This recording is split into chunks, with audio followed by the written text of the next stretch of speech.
please subscribe and don't forget to press the bell icon to get notified whenever we upload a new video. Jammu Kashmir में PDP के बागी विधायकों के BJP के साथ मिलकर सरकार बनाने की चर्चा के बीच महबूबा मुफ्ती ने केंद्र सरकार को खुली चेतावनी दे दी। पीडीपी अध्यक्ष महबूबा मुफ्ती ने धमकी दी कि अगर उनकी पार्टी में तोड़फोड़ हुई तो घाटी में आतंकवादी और अलगाववादी पैदा होंगे। और इसके लिए पूर्व सीएम ने हिजबुल मुजाहिदीन के सरगना सैयद सलाहुद्दीन और जेकेएलएफ के मुखिया यासीन मलिक की मिसाल दी। कोई तोड़फोड़ की कोशिश की गई तो मैं समझती हूँ जिस तरह 87 में एक सलाहुद्दीन एक यासीन मलिक ने जन्म लिया, अगर आज उन्होंने किसी किस्म की दिल्ली के बगैर कोई तोड़फोड़ नहीं हो सकती है। जम्मू कश्मीर में पीडीपी के कई विधायकों के पाला बदलने और उनके बीजेपी के साथ मिलकर सरकार बनाने की चर्चा है, लेकिन केंद्र सरकार को दी गई महबूबा की धमकी पर नेशनल कॉन्फ्रेंस ने तंज कसा। उमर अब्दुल्ला ने ट्विटर पर लिखा कि सभी लोग मेरी ये बात याद रखें कि पीडीपी के टूटने पर एक भी नया आतंकवादी पैदा नहीं होगा।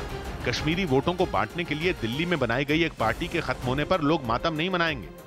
लेकिन महबूबा की चेतावनी पर श्रीनगर से दिल्ली तक सियासत गर्म हो गई। जम्मू कश्मीर में गठबंधन की सरकार गिरने के बाद पीडीपी के कई विधायकों ने महबूबा मुफ्ती के खिलाफ नाराजगी दिखाई, जिसके बाद पीडीपी में बिखराव की अटकलें तेज हो गई। महबूबा ने एक और अपनी पार्टी के मजबूत होने का दावा किया, वहीं दूसरी ओर केंद्र को राज्य में दखल नहीं देने की चेतावनी भी दी।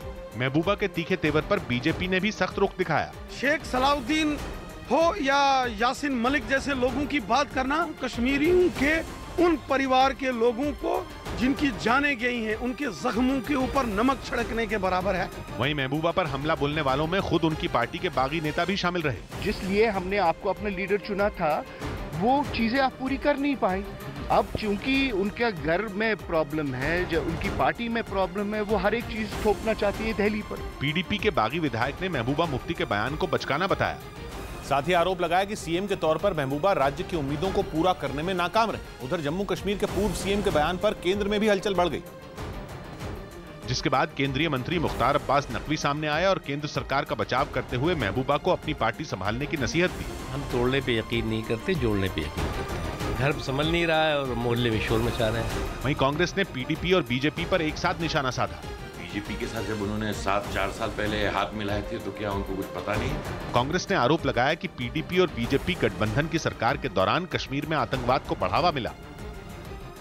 SC/ST आयोग के अध्यक्ष रामशंकर कठेरिया एक बार फिर अलीगढ़ मुस्लिम यूनिवर्सिटी में दलितों के आरक्षण का मुद्दा उठाया है। रामशंकर कठेरिया के मुताबिक जब तक कोर्ट का आदेश नहीं आ जाता तब तक AMU में आरक्षण दिया जाना चाहिए। रामशंकर कठेरिया ने कहा कि आज तक अलीगढ़ मुस्लिम यूनिवर्सिटी को अल्पसंख्यक यूनिवर्सिटी का दर्जा नहीं मिला है और न ही किसी कोर्ट ने आरक्षण दिए जाने पर रोक लगाई है। किसी भी कोर्ट ने आज तक ये नहीं कहा कि रिजर्वेशन लागू ना हो और ये भी नहीं कहा कि AMU यूनिवर्सिटी माइनॉरिटी यूनिवर्सिटी है।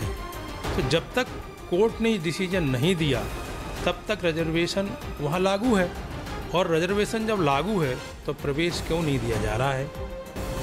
पाकिस्तान के लाहौर में पूर्व प्रधानमंत्री नवाज शरीफ की पार्टी के कार्यकर्ताओं ने एक रैली निकाली। वो लोग भ्रष्टाचार के मामले में सजा पाने वाले नवाज शरीफ के लंदन से पाकिस्तान लौटने के मौके पर उनके समर्थन में जमा हुए थे, लेकिन उन्हें गिरफ्तार कर लिया गया ताकि शहर में हिंसा न होने पाए। गिरफ्तारी से पहले नवाज की पार्टी PMLN यानी पाकिस्तान मुस्लिम लीग नवाज के कार्यकर्ताओं ने मोटरसाइकिल और कार रैली निकाली और शहर में नारेबाजी की। इसके बाद पुलिस ने नवाज के समर्थकों को गिरफ्तार कर लिया। समर्थकों पर इस सख्ती के बावजूद नवाज की पार्टी ने लोगों से लाहौर एयरपोर्ट पहुंचने की अपील की। चौक दर चौक लाहौर एयरपोर्ट पहुंचकर उनका वालिहाना इस्तकबाल करें। इस अपील को ध्यान में रखते हुए लाहौर के इंटरनेशनल एयरपोर्ट पर भी नवाज शरीफ और उनकी बेटी के लौटने से पहले सुरक्षा कड़ी कर दी गई। जो सजा मिलने के बाद गिरफ्तारी के डर के बावजूद अपनी बेटी के साथ लंदन से पाकिस्तान के लिए रवाना हुए थे। रास्ते में दोनों का विमान कुछ घंटे के लिए अबू धाबी में भी रुका, जहां नवाज बिल्कुल शांत थे।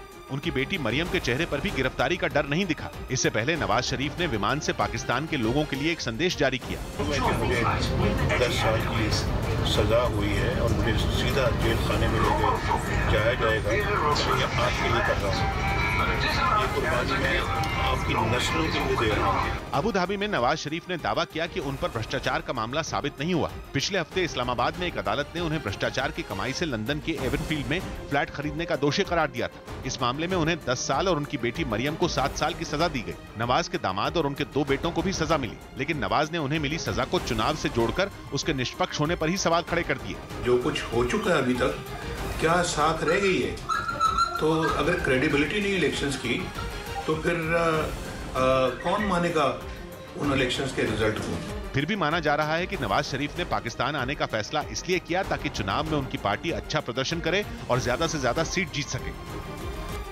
जम्मू कश्मीर में पाकिस्तान ने एक बार फिर सीज फायर का उल्लंघन किया है। पाकिस्तान ने अखनूर सेक्टर के कैरी बटल इलाके में गोलीबारी की है। इस गोलीबारी में सेना का एक जवान गंभीर रूप से घायल हो गया है। पाकिस्तान की इस गोलीबारी में भारतीय सेना भी जमकर जवाब दे रही है।